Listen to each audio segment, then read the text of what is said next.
All right, we're live. What's up, everybody?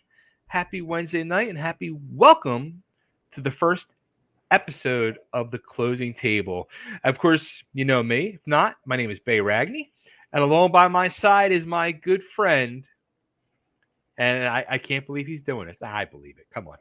So this is where the fun begins, Dan. We're gonna get right into this because I never, believe this or not, I never pronounce your last name right. And the person that corrected me, and it was a year ago, is our first guest tonight. So how do you properly pronounce your last name? Is it Dan? Wait, let me try it. Pizzi. Correct. In English terminology, if you want to use the dialect of the Italians, it's Pizzi. Pizzi. Okay. So it's pizza without the A. It's pizzi. Correct. That's what I tell people. I just hired a guy to do some work on my snowblower, and my invoice came back pizza. So we do get that at least 3 times a year. But did he give you a pizza in return? It's so funny. They say the first four, and then they just automatically put the A, no matter what. So he's a good guy. He's a small engine repair. Johnson's small engine repair. Really nice guy. Nice. So, all right. This is our first episode tonight, and the closing table is brought to you by Next Home Brandywine, which Dan not only is a real estate agent in the Brandywine, Philadelphia area, but also is the man behind Next Home Brandywine's office in the Westchester area. So, Dan, why don't you give us a little backstory intro about Next Home Brandywine? Excellent. So Bay just said Westchester. So some of you may or may not know we did move this year. We were part of a flood in Downingtown this past year, and our office did move about 2 months ago. So same office, we're now in Westchester. And the concept for our show, Bay has a successful network here on Totally Driven Radio, Totally Driven Entertainment, and I wanted to mix that in with some brand awareness about our company, Next Home Brandywine. Next Home is a 5-year young, newer franchise to the real estate business. And we bought our franchise about 3 years ago and joined the team. I have 17 years in the real estate business, and we wanted to open our own office, and we really did a lot of research on what co-brand in a brokerage would be best for us and for our clients. And we ultimately chose Next Home, and I'm honestly, Bay, I'm thrilled that I did, and I love the concept of Next Home and what they bring to the table for both the client and the real estate professional. Next Home, similar for me, my family actually owned Century 21 Absolute Realty throughout the Delaware Valley. They had 3 offices: Ridley, Springfield, Oh, I and didn't know that. Westchester. And it was a Century 21 back in the day. We're old enough to know the yellow jackets, the family atmosphere, the professionalism of the organization. And now you don't see as many Century 21s because the technology kind of passed them by, and they didn't keep up with the tech side of the business. So, Hmm. that being said, that was one of the main reasons we joined Next Home. They are now ranked as one of the top franchises as far as growth, as far as home-based franchises, and as far as leading franchises for customer and agent satisfaction in the region. Why does that happen? It doesn't happen on purpose. I was with some other organizations, and when they came to the area, and I helped grow them, and now they're big organizations in our region as far as real estate companies. Next Home's premise and what we base ourselves on is humans over houses. Um, Human first business model, right? It's about Ragni, who's selling his house. He might have raised his family there. Now his kids are grown and he's downsizing. So it's more of the personal connection that we bring, and the humanistic side. It's not just a unit. You're not just a faceless person to us. We bring that. We bring that relationship building aspect to the real estate business. It's not faceless. You are a face. You have a story. The house has a history, and we try to understand that and bring that into our business model. A couple of points here. Um, we try to meet people face to face and get an understanding of what you're looking for when you're buying a home or the reason that you're selling your home. We're not just trying to jump on an interface and just have a quick, Facebook chat. We really try to be diligent and get information from our clients and have a better understanding from the beginning. We're marketing sales. We're marketing the sale of your home, the purchase of your home, not just having another sign on the lawn. It's just not just slapping up another sign and it's another unit for us. Our company is set up for the future. We mix the old school humanistic side of the business and the personal service side of the business with today's technology, today's services. What are clients looking for? The industry has changed greatly. Over my 17 years, we used to you used to have to call the office to make your appointments. The office controlled all of their listings in-house. Now, everything's done digitally. You call showing time to make your appointments. We used to look in a book to look up house listings. Now everything is done online. So as a company, you have to grow and change as the market changes and the consumer changes, how to communicate with the consumer. So we decided to do this show to have a more personal connection with our clients, get to know us, get to know Bay, and enjoy 45 minutes once a month. My office this year, we had our challenges with the flood and all. We did almost $14 million in sales this year. Wow. And not one of those sales were from a lead generation service. We do not buy leads from Zillow. We don't buy, not that it doesn't have its pluses, but ours is always a personal connection with our client, right? So instead of buying leads and being faceless, I enjoy the real estate because of that aspect of it. And I don't ever want it to get for our office and my agents to be a faceless transaction. And that's why we're here. We're going to have some fun. We're going to introduce our brand weekly. We're going to introduce a topic of discussion, some information that I can give you with my experience in real estate. I was trained by Dave Stinson, who's 81 this year, and he is 40 plus years in the real estate business. Wow. I have a well-versed background. And I'm going to give you some knowledge, whether you use Next Home Brandywine or not. We'll give people some information about our business and what we bring to the table. I think, Bay, what I want to do for next month is, if you have any questions that you would like to bring to the table, email me directly. It's NHB, Nancy Harry Boy, dtown @gmail.com. So it's nhbdtown@gmail.com. We'll take a look at some of those questions, Bay, and we'll try to answer them on a monthly basis for people that have any real estate questions that we may be able to help them with.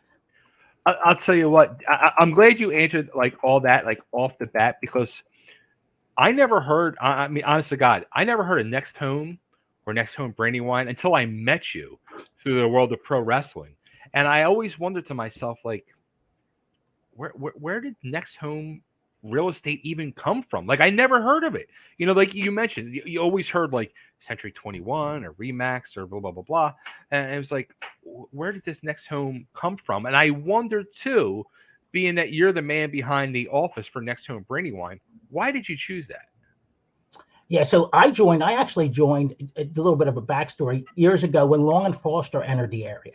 Now, Long & Foster was just recently bought by Berkshire Hathaway, right? So they're now joined in with the largest in our region. When I joined Long & Foster, nobody knew who they were. They said, Long & who? They used to make fun of me. They used to make fun of the logo. And I was drawn to the brand and at the time what they were offering. And when we researched it, we started looking at a bunch of different franchises. And I stumbled upon Next Home. And it's funny, Bay, as we're up here in Philadelphia, so we're a little bit curmudgeon-y. We don't trust people. We're a little bit cranky at times up here, right? So I stumble on Next Home. Absolutely. I jump on, right. So I'm the same way. So we jump on a call, and I feel this family, just a welcomeness from Charis Moreno, who is our director of field sales, bringing in new franchisees. And I found a genuineness about it. And that's what I bring to the table. And you look up any of our reviews at nexthomebrandywine.com and click on the review tab. And you'll see all my agents, myself and Lisa and Ann and Evelyn, Diana, what we bring to the table is a genuineness and a care. And I felt like from the top down at Next Home, that was the main reason I chose them. And then, and we'll get into this as the months go on, the overwhelming, unbelievable amount of products and services that both benefit the client and the real estate agent, the consumer, the buyer and the seller, and the renter and the real estate agent. So just a quick hit there too. We have 520 offices nationwide right now, and they're in. I'm going to say this is year 6, going on year 7 as a franchise, and they are trying to grow to 700 offices over the next 18 months.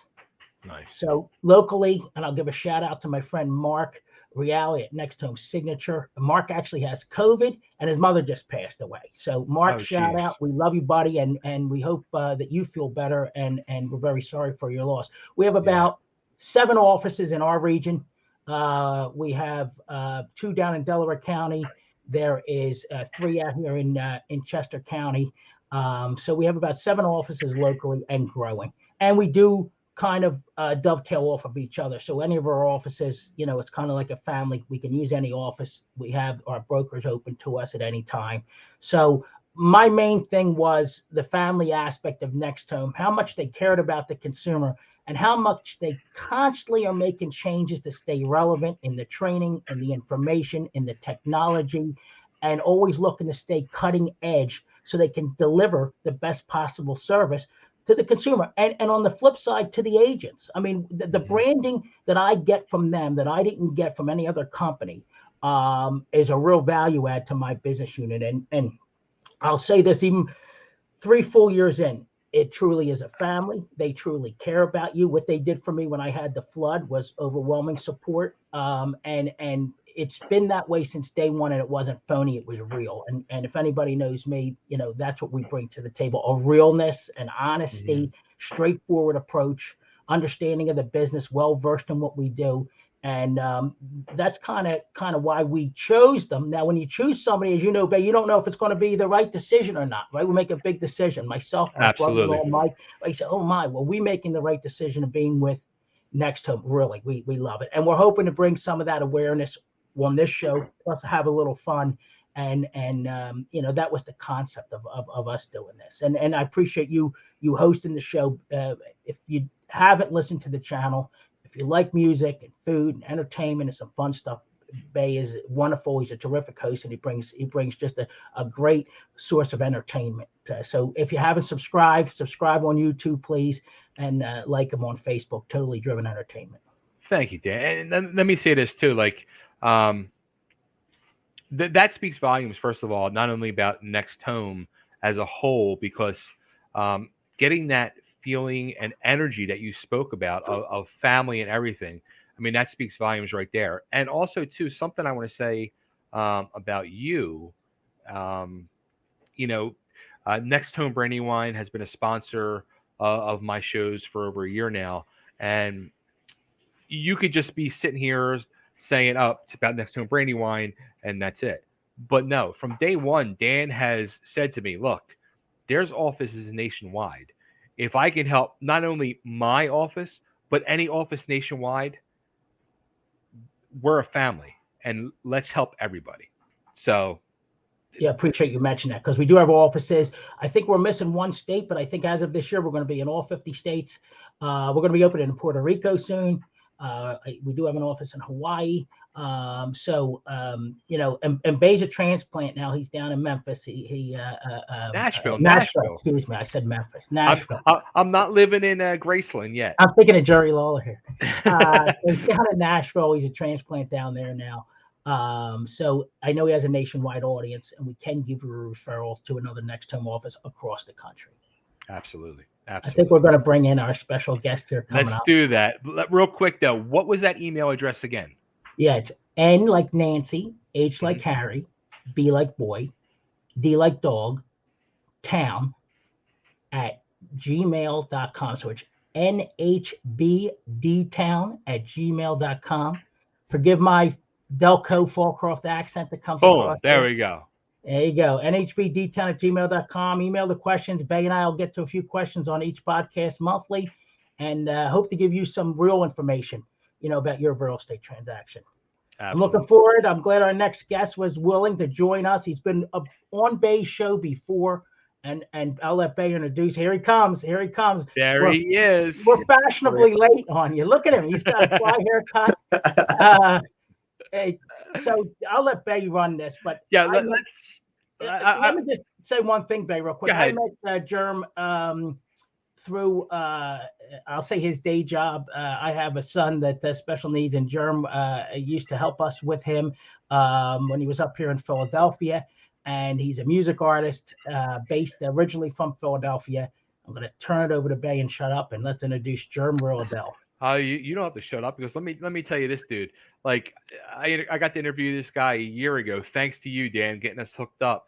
And I was just talking about the energy that you felt in the family. Like, I felt instantly when I talked to this guy last year, nothing but energy and love and positivity. And I love this dude for real, because he brings real and he brings love. And Jerm, yo, he's what's back. going on, man? What's going on up? with y'all?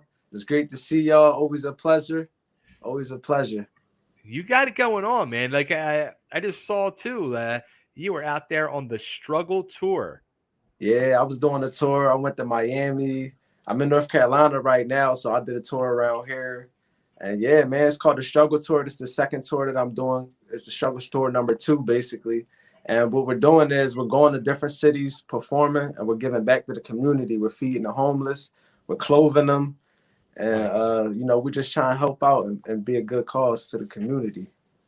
Well, I'll tell you what, since I've relocated here to Nashville, the scary, sad thing is that I've never seen more homeless people in my life than here in Nashville. And we need to get your ass down here to help some of these people out down here with some good music. Set it up. I'll come down there and let's do a show. Let's jam out or something. We could do something like that. We'll give back, feed the homeless, and do all of that, man. It sounds good to me. All right, let me work on some things. All right. So, but you're always working on things, and you got some new music. I saw you just put out there about a month or so ago. New single, new video, free. Yeah, free. You know what? It's funny that because I got out of my comfort zone with that song. I don't really sing like that. I don't want to be called a singer or nothing like that. But I'm so versatile from all the music that I came up listening to. So it was like, man, putting that record out, I wasn't sure what my fans and people, all my listeners would say. I was really nervous, but yo, it's crazy because people love it. And I'm like, wow, I never thought I would get this reaction from this song because it's something that I really want to put out. It's a song that I did that I thought I would keep personally, just to listen to myself. But I was like, I'm going to give it a try and I'm going to test the waters out. And look, just being original and just being in my bag and being by myself, man, it's going crazy right now. Were you scared at all to put that out there? I was nervous. Like I said, I wasn't sure what people would think of me. They like, oh, this boy's sweet in it. Jerm is sweet now. That's what I was thinking. But I'm like, at the end of the day, it's all about being yourself and being creative. I didn't even write the song. I just sung it. I got in the studio and I just, I closed I was just vibing. And it just came out like that. And it was something original. And I guess that's me, right? So I got to be myself. And I talked to my team. And they're all like, just put it out. Just put it out. You know what I mean? And man, it's been crazy since we put it out. We've been getting great feedback. That's awesome. Yeah. Do you think you would do more stuff like this now? Breaking some boundaries down? So I've been talking to the producer that produced that song, and we've been listening to we've been going over beats. So I'm definitely gonna start putting more it's like an R&B genre, I guess. I'm gonna start putting out that more. Nice. That's good, man. You might have tapped into something that you never thought you were going to. That's the funny thing. I always tapped into it, but I never showed it. I was too afraid to show it because I was worried about what people thought of me. But I realized once I stopped caring what people thought of me, I started to grow because it's really me. I was just scared to show it. But man, you just got like I just learned my own lesson. Like you gotta be yourself and don't give a fuck what nobody thinks. Just put the shit out there and you're gonna get great feedback because it's you. It's your work. That's it. That's it. Yeah, man. You're like totally you're being you. That's the thing, and that's where the sincerity comes from because people can they'll know. If they see it or hear it and they know it's just it's not real or whatever, Yeah. but they can see it's real with you. Yeah, that's one thing. Like in the video, I definitely expressed myself. Like, and I shot the video. I shot and edited the video myself. I shot it in my mom's kitchen. Really? It was Come in my on. mom's kitchen, messing around. Stop it. Yeah, I swear. My mom's sitting on the couch. She just looking at me, shaking her head like this kid. Now she watched the video. She's like, "Wow, you really shot that in my kitchen?" I'm like, "I told you." Wait, now did you do it on your phone too? But yeah. No, I shot with a camera, professional camera. Okay. Yeah. I try to keep everything in-house from recording to the cameras. I usually invest in myself and I do it. Me and my team is 6 of us and we just sit down and we work. Nice. Well, it came out amazing. Honestly, like when I was watching it, I said to myself, man, the art of modern technology where people, the independent artists today can put out these top-notch quality videos that 30 years ago, music artists were spending $1 million for, and my boy did it in his kitchen with his mom watching. Yep. Yeah, man. Nowadays, like, see, back then you needed a label. Now you can do it all yourself. It's a beautiful thing. Yeah, it's a blessing. It's a blessing for independent artists because now we can actually make some money without getting jerked. There you go. Yeah. Now, what's up next on your table? What do we got next coming up? Yep. Basically working on the album now, just trying to work on this album, get it done, keep doing the struggle tour, keep booking more shows, and just growing the label. That's it. How was the adjustment been with you being down in North Carolina now? Oh man, they show so much love out here. Coming from up north, even Philadelphia, New York, Jersey, they're like, "Yo, I do music." Oh yeah, my brother does music. We talked about it before, babe.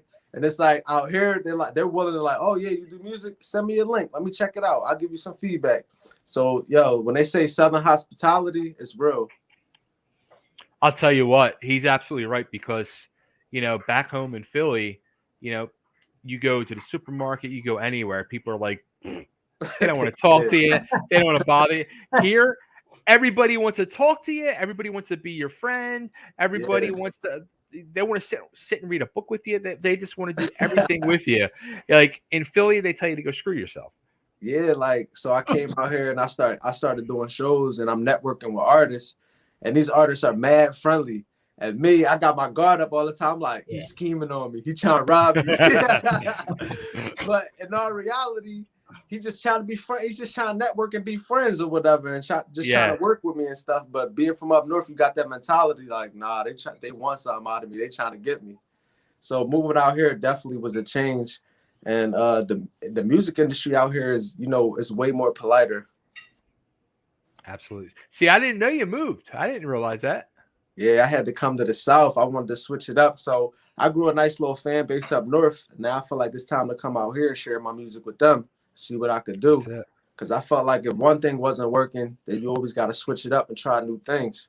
So that's why I'm out here. And I hate to say this, and I'll probably catch a lot of flack for this. My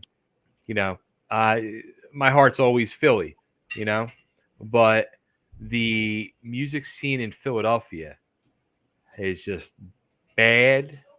The support and everything, I don't know what happened to Philly with the music scene, but it's just not there anymore. I hear it from so many people constantly, and it's just Yeah, it's like I haven't heard of a Philly artist for a while that's like that blew up other than Meek Mills, And it's because like everybody, they don't want to work for themselves. Everybody wants to. It's like crabs in a barrel. Everybody wants to be on top, but don't want to help the other person. There you go. So I feel like in the South, if you look at the history in the South of music, you can name so many people that are famous in Atlanta, Texas, like way more than up north. And it's because they work together. They get money together, and that's how they all make it instead of one person, So it's like working together. It's a whole difference out here. Absolutely. So Jerm, all right. So where should we send everybody to get to hear this music and hear not only hear the music but watch the music and learn more about you and keep up to date on the upcoming struggle tour and everything else? They could check me out on YouTube. The videos on YouTube right now. Thank God, and I want to appreciate all my fans and followers for watching it. We over 600 views right now within 2 weeks. I appreciate y'all. Keep liking, keep commenting, keep sharing. So you can check the video out on YouTube, and you can also stream the song on Apple Music, Spotify, Pandora, Tidal. It's on all music sites. Just Google Jerm Realadel, and my latest music will pop right up. There you go. Dan, anything you want to throw out at him? No, appreciate you joining us. Much love. You know how much I love you, and I really appreciate you joining us on our inaugural podcast with Bay. We're going to have you back. We're going to check in on you, and you know what you spoke to, the love, what your mindset is, and who you are is why we wanted. That's who we are at Bay and I, and that's why we wanted you to join us and be on the inaugural show. If anybody doesn't, just like with Bay, if anybody doesn't know Jerm, look him up. It's fun, fresh music, and I think you'll really enjoy it. And I love you, and I thank you for joining the show. Hey, I love y'all back. Peace and love, and I appreciate y'all. Hey, back at you. We got to do another coach. full-length interview, me and you, man. We got to talk. I love you, man. All right, let's do it. Love y'all, man. I'll talk to y'all. Peace. Thanks, Take care. All right, there he goes, Jerm Realadel. Check him out. Yeah, and honestly, Dan, like when you, for instance, many people come to me and say, "Hey, will you interview my friend or check out my music or this and that?" And when you did that, I was like, "Oh no, here we go." Right? And then when I was like, "All right, he's not bad. He's not bad." Yeah, and no. then once I interviewed him, I fell in love with the dude. I'm like, this dude is got so great energy. He's got, they always, I worked at MCI WorldCon for years. And when I left, they called me up and they said, we miss your energy and enthusiasm. We miss that. When someone brings that energy to a room, that's him. The guy lights up a room. And I'll tell you, outside of his music, he did a lot for my family, for my son. My son has autism and Jerm was in the business. He had a family member that had an intellectual disability. And he really helped us out a lot. And he's just a very genuine, good-hearted guy. And I'm glad we could give him a little exposure, something fresh for your network. And I appreciate first person I thought of when we were going to do our inaugural podcast. I said, let's have Jerm on. I think if you haven't seen his music, check him out. I have a run sheet. They did a run sheet for us. So this is like a professional production here, right? So I can't read it because I don't have my glasses on, and I highlighted it here. But I think we're going to get into some real estate topic, Bay, real quick, and there you go into some sports chatter and call it a night. So one thing that's come up a lot this year in the real estate business, we're very busy, right? So there's a high demand for homes from the buyer side, and there's a lack of inventory on the seller side. It really hasn't changed much since last December. And buyers are now trying to get creative on how can they outbid other potential buyers for only one single property that is for sale. I put a bid in on a property for a client. 26 offers went in on a bungalow. So this house was not fit for everybody, right? So it was a bungalow, it was a smaller home. So, some of the market wasn't a fit for. The agent called me. She said, Dan, you were one of 4 finalists, but they took another offer. And the house was listed for, I think the house was listed for $239, and I think we went into $255, and somebody offered $260 cash for the house. So, people starting to get desperate, right? And I tell people, stay patient, right? Because it is probably going to be one of the biggest, if not the biggest purchase that you're going to make. And you want to make an educated decision when you're buying the house, and you just don't want to go off of all emotion, right? You want to make it is a business transaction as well, even though we have that personal side and the emotional side of the real estate transaction. Sure. So and I got an old school brain because of my original broker Dave and how he trained us. But people decided that waiving home inspections was a way to get a leg up on other potential buyers, right? So in theory, when you throw it out there, you say, it's a good idea. Waive the home inspection. I want to get that house, right? So, especially around here, I mean, there's a lot of older homes, right? We're from Delaware County. There's a lot of older homes. All homes need work. Every single home, even a new construction home, may need something that needs to be corrected in it.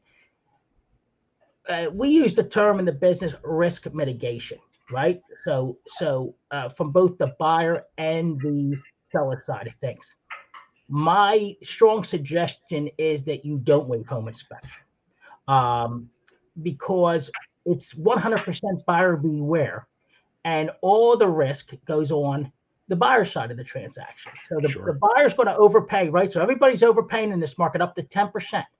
Homes from 12 to 18 months ago, I'll give you an example. Ridley Park, started looking with my buddy. He was looking, my good friend Jerry, he was looking 220, 225, 230 Ridley Park area. Those same homes now, 12 months later, are 309, 319. That's how much they went up in value, right? So now on top of you paying top of the market purchase price, you're going to go in and waive inspections. You're going to pay transfer tax. You're going to do all these things to get a leg up on competition for a particular home.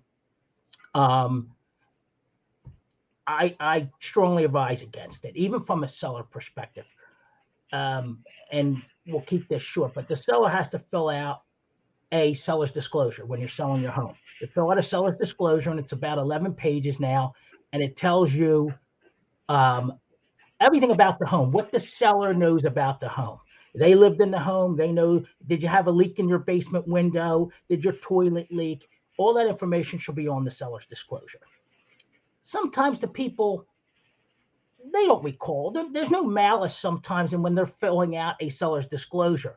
But little nuances may not be known to the seller. So the next level of protectionisms is to obtain a home inspection. And from a seller's side, if I'm a seller, I prefer you get a home inspection, right? It's, well, why? Isn't it great just to take a no inspection and run, get your money and put all the onus on the buyer? Suppose you settle on the house, both parties signed the seller's disclosure, and you didn't know that there was something wrong. You didn't have any malice, but you just didn't realize that there was a leak in the attic or something came up. And then the new homeowner finds this out. They waived inspection, and they find out that there's something that needs repair in the property, right? So now what happens? It turns to a little bit of, I'm not the best with words here, but we'll use the word anger.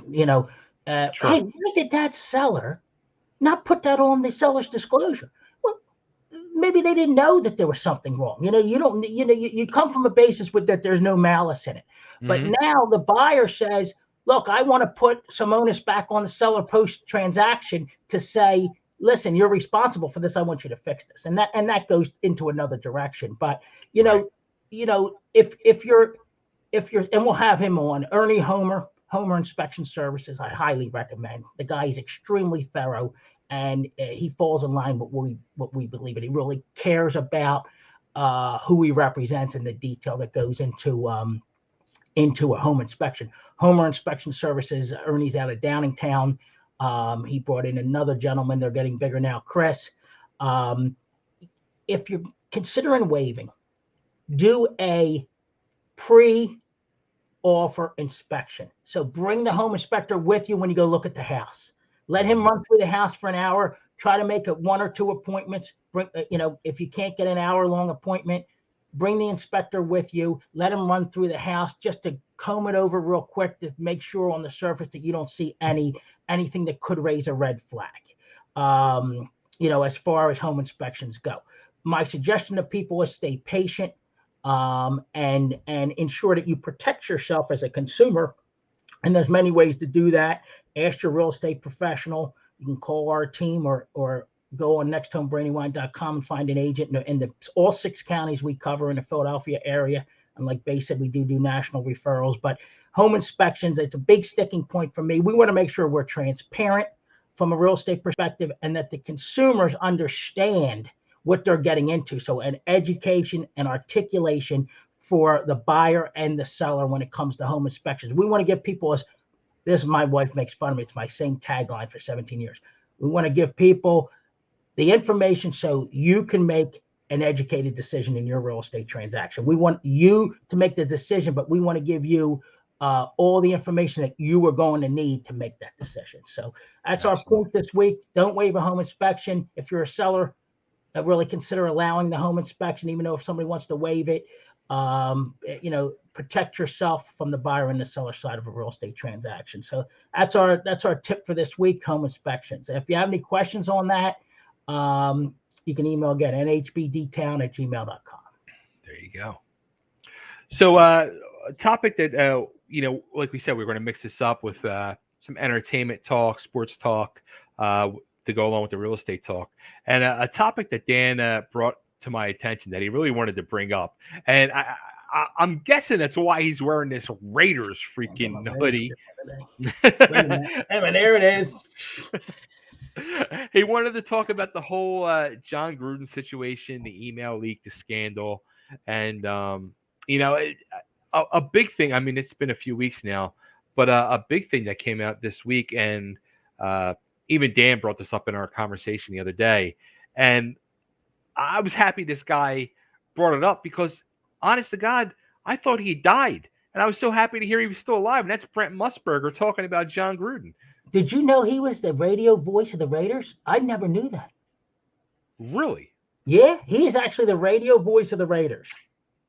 Wow. And I just looking at some notes here that came up this week. I have a love for Las Vegas in general. We love going out there to visit. In fact, my son and I are going out there to see the Golden Knights in January. It's not just gambling. It's an entertainment capital, which I Absolutely. love. I love the people watching and the entertainment aspect of it. But this story was interesting in that how that information was leaked. It was like part of the investigation with the Washington Redskins organization. And then, the Wall Street Journal leaked a little bit. And let me preface this. What John Gruden said is absolutely 100% wrong. The comments he made, it wasn't as much about what he said. It was about how this information was conjured up and sent out to the media outlets. So we don't condone what Gruden said. And we definitely agree on premise with the firing and what happened there. But, they dumped a little bit of this from that investigation with the Redskins. And then when he wasn't fired, the New York Times picked up the rest of it, and that kind of sealed the deal with his firing. But it was funny. There was information on a lot of different people in that investigation. And somehow Gruden's information got leaked because, as Musburger points out, he says it was a professional hit job on Gruden. Why was it John? Not like we said, we don't condone what he said. We don't condone the words he used. No. But why was Gruden singled out in that investigation that was about internal issues within the Washington Redskins organization, in where that his brother was the head coach at the time, Jay Gruden?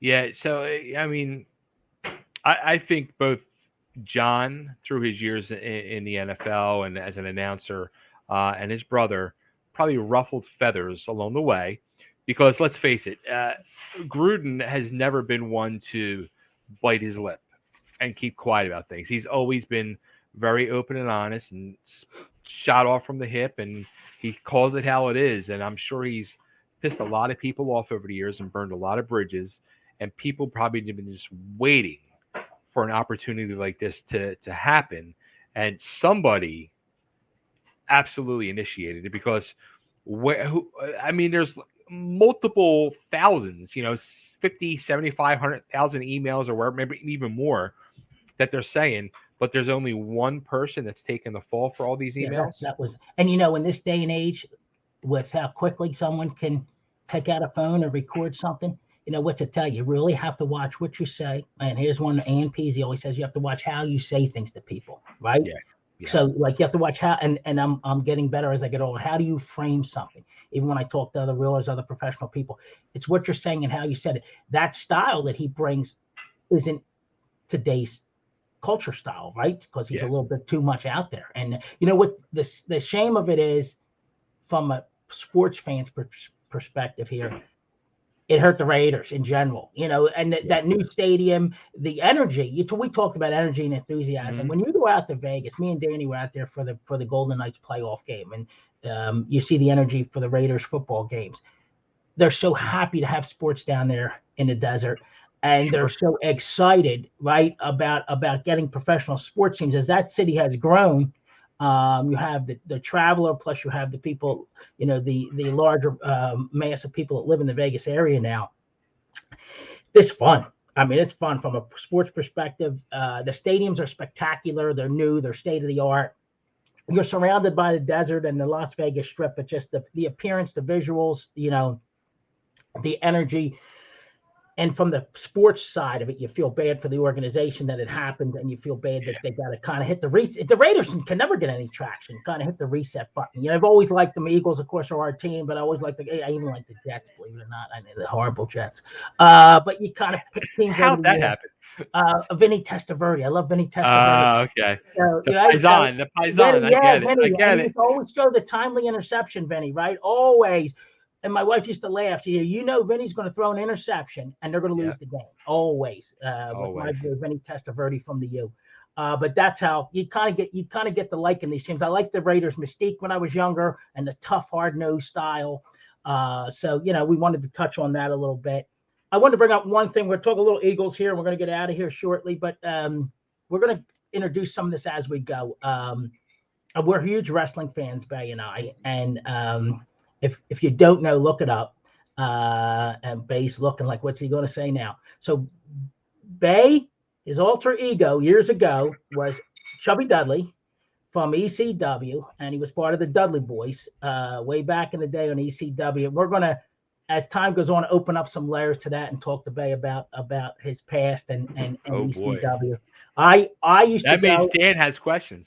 Yeah, well, I used to go, right? So we used to go. I just saw a thing tonight on the they renamed it the old ECW arena. I call it down on Front and Swanson. Yeah. But we used to go originally and watch this crazy ECW brand that grew into a huge entertainment network. And my mom, I was high school, college, and my mom used to yell at me, say, "It's so dangerous down there. You're going down there to that, it's dangerous down there." We see it on the news. Sabu, if anybody knows Sabu, he used to do the swanton dive right into the crowd, and he used to scare the heck out of me. He should go right from the top rope and right into the rows of people. One thing I did want to bring up too, what I've been watching lately was Title Match Network. You got to check it out. I told you about this when we talked briefly. It's fantastic interviews with a lot of the old-time wrestling guys. They do extensive interviews, and they break it down in small bits. They did one with one of my favorites, Greg the Hammer Valentine, and now they're doing Sabu, with two of my favorite guys in wrestling history. And the Sabu one is, Sabu's etiquette is not always there, so it's an interesting, it's an interesting interview. If you like wrestling and you like to, take a minute to look at some great, well-produced programming, Title Match Network on YouTube. And we're going to introduce some wrestling as we go throughout the podcast monthly, where, that's kind of Bay and I's old first love, their professional wrestling. I'll say this about Sabu. Two things. Great guy. Was always good to me. And the first human being I ever watched crazy glue their body back together. Yeah, he used to take crazy glue and put it on his cuts and all. You watch these interviews, and we'll hit on this one more minute. He's on the Title Match Network, and he's Vince McMahon called him in for a tryout. So Sabu says, I never tried out. I don't know what he's talking about, a tryout. Like, I'm Sabu. I'm not trying out for anybody. So this was years back. He goes in, and McMahon wants to hire him at, I think he said a salary of like $250,000 a year. And he says, no. He says, I'm working for ECW. And McMahon says, are you nuts? This is World Wrestling Entertainment. And you're working for some rinky-dink operation out of Philadelphia. But he was so loyal to them. And he also stated that they allowed him to be creative. They allowed him to be himself. It wasn't scripted. He didn't have to go. When he talks about being in a 6-man tag team match, I think it was in the what do you call that? The WrestleMania. And it was all scripted down to the minute, down to the second. He would have lost all that if he would have went signed with Vince. He would have lost it all. And that's what he said, and that wasn't him. And the behind the scenes story, we know wrestling's fake. And I know people, oh, it's fake. These guys are professional athletes. They're entertainers, and there's a lot to go into the business. And he was a real entertainer, and some of those stories are really fun to watch. We'll go into some ECW, and we'll talk to Bay about. It was such a fun time back then, and that it was local, what made it even more, more entertaining. We're going to hit on some Eagles here, Bay, and get out of here. I just pulled, actually, they're talking about this 2021 draft class. It looks like it's going to turn out pretty good with Devonta Smith and with Milton Williams and with the offensive lineman that they got this year. So, what are we thinking, Bay? We're looking okay as far as kind of a semi-rebuilding year, and where are we headed? You know what? Like, I don't know. Like, here's the whole thing. Like, I just don't feel stable or confident at all with this coaching staff yet. I mean, neither, especially the defense. He hasn't adjusted at all. Right? So even crossing over in other businesses, don't you make adjustments when you see things not working? Exactly. Could it get any worse at sometimes? I agree on the defensive side. Even in real estate and other businesses, when you're a rookie, you're taking your lumps. You got a learning curve. No matter if you're good, like some of the guys we just talked about, there's adjustments that you have to make, right? To be the best that you can be at your craft. And I think the coaching staff needs to make those adjustments. And again, the big question here with our Eagles does the quarterback have what it takes from an arm strength talent to be a championship quarterback? Seems like he has mentally what it takes, right? We like his mental acuity. I say that every week, like, between the press conferences and the way he conducts himself and holds himself, he seems like, mentally he's there, and he's a true team leader, and he's a team guy, and he's another one, going back to what we talked about earlier, the energy and the family aspect from him. But on the field play, is the talent fully there? Right, and it's going to affect this draft. So we mentioned last year's draft with Dickerson and Milton Williams and Devonta Smith. So they had a pretty good draft compared to other years. You have 3 first-round draft picks this year. So do they have to spend one on a quarterback? Do they have to trade 1 or 2 to get a franchise quarterback?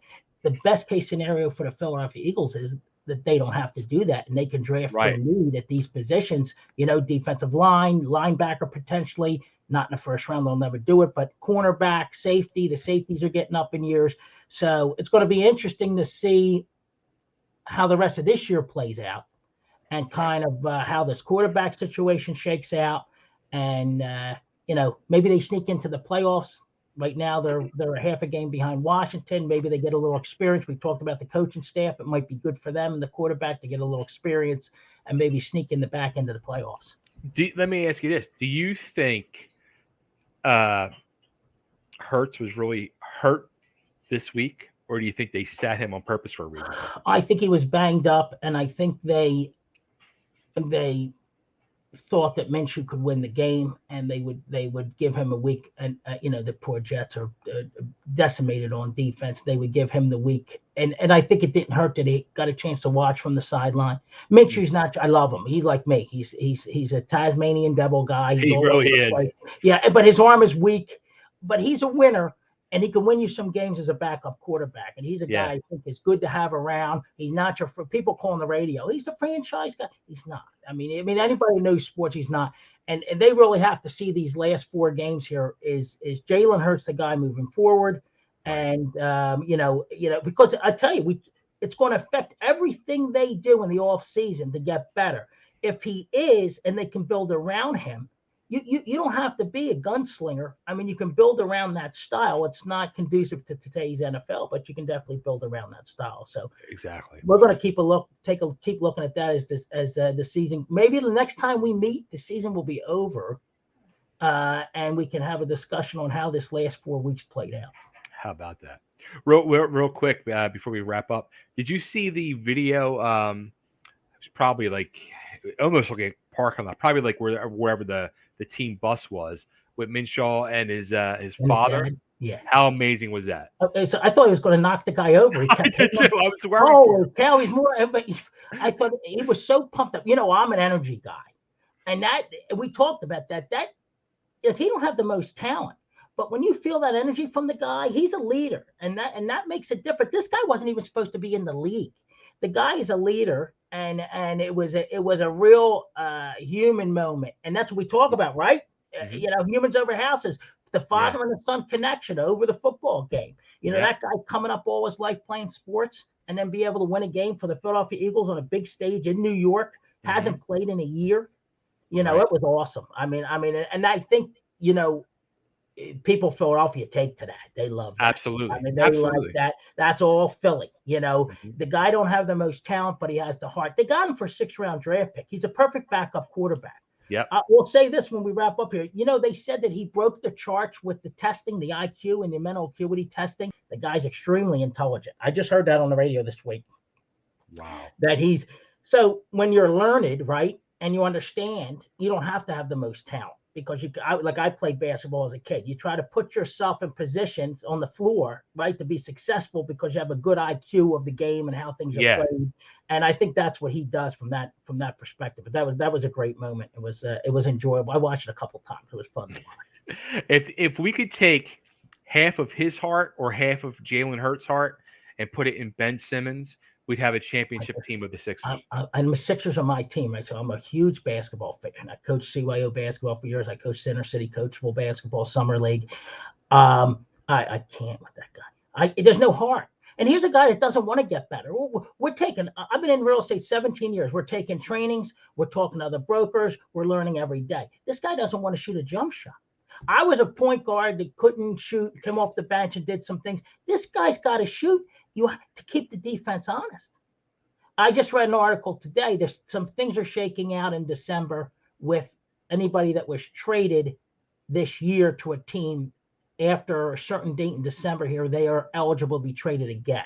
So I think we're going to see Simmons go hopefully within the next month, and this team get an identity, moving forward into the playoffs. But we'll talk some hoops too because I'm a huge 76ers fan.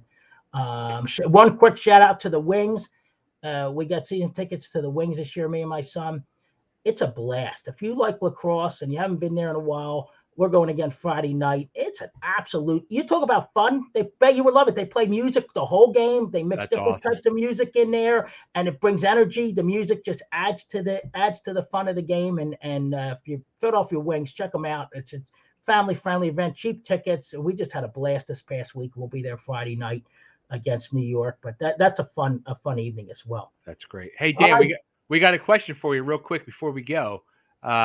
This is a good big time friend and fan of the show. This is Hub, and he had a question. How do you buy a starter home for the first time home buyer? There's a lot to unpack there. So let's say this from a mortgage perspective, there are programs out there to help you with financial side of things. There's also some local level, county level agencies that can help with the financial side of it with grants and stuff like that. Um, and then it's a matter of old school right here, sitting with a real estate professional or talking to a real estate professional on the phone and getting an idea of what your budget is, what area you want to look in, and really finding that right home for you. But I will say this at the start, since you're a first time home buyer, meet with a mortgage professional, get an idea of what your buying power is, what you can afford. Sometimes they say, well, I could afford 200,000, but then when you see what 200,000 looks like on paper with $6,000 taxes, you may not want to go there because it doesn't fit into your budget. Right. Another piece of this too is the areas that you're looking in. What are the taxes? Some areas, they just readjusted all the taxes in Delaware County. Some areas have extremely high taxes. So you really want to sit down and get a game plan with your mortgage professional and your real estate professional, so you have a full understanding of how to begin, what we're looking for, what areas we want to look at. We have several great mortgage professionals that we deal with. I will say this: choose a mortgage professional that's a self-funded lender and not a bank. You're going to get more personal service, in my opinion. We deal with Bo DeForge from Loan Depot. We have Olga from RMS. So sit with someone that's going to take the time to educate you as a first-time home buyer from a real estate agent perspective and from a mortgage professional perspective. Love it. Love it. Dan, I want to thank you so much. And where should we send everybody? Let me throw that email address up there for everybody. So let's see if we can articulate it in my Delco accent here. It's N like Nancy, H like Harry, B like boy, dtown@gmail.com for any questions. We will answer them on the air. I can even get back to you via email as well. And again, we're going to have some fun with the show. We're going to answer your questions with real estate and, talk some other fun topics. Again, Totally Driven Entertainment. Make sure you subscribe on YouTube. Bay, we're hitting a magic number here. So put almost that 1,000. Almost. Come on, 27 more. So that means a lot when it comes to the YouTube side of things. So and again, from the bottom of my heart, I appreciate you doing this, putting us on the network. And Thank you, Dan. It's much love. We're going to see you next month for another show. And thanks for everybody that tuned in, and we're looking forward to it. Absolutely. Thanks, everybody. Happy holidays. Thank you, buddy. Take care.